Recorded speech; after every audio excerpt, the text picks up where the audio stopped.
Friends, ladies and gentlemen, good day everyone. Welcome to our daily brief Bible study. The question is asked, how is salvation maintained and perpetuated?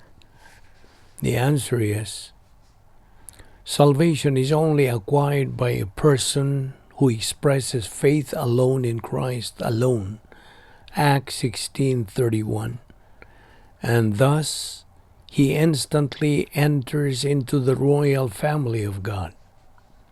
Right after that, he faces the second phase of God's plan for his life, and he is mandated to grow in grace and in the knowledge of our Lord and Savior Jesus Christ.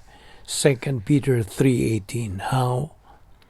By taking in doctrine on a daily basis. Thus, reach from being a baby believer to adolescent believer until he reaches his spiritual goal, spiritual maturity.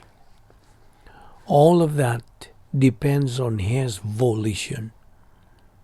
Now the Son of God, the Lord Jesus Christ, will add together all the facts and come up with a final efficiency report.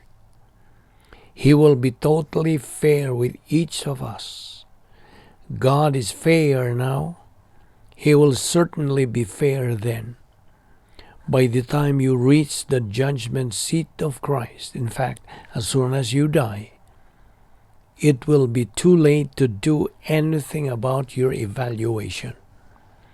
There is no way to sway the judge. No way to obscure the facts.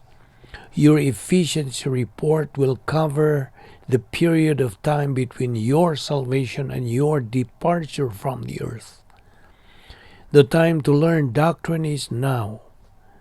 But when it comes to your salvation, there is no such thing as maintaining or perpetuating it, because in the first place, your salvation occurs once and for all. Once saved, always saved. It is rewards that is the issue after salvation. It is daily spiritual momentum that should be maintained and perpetuated, if only to reach the pleroma stage, thus glorifying God in time.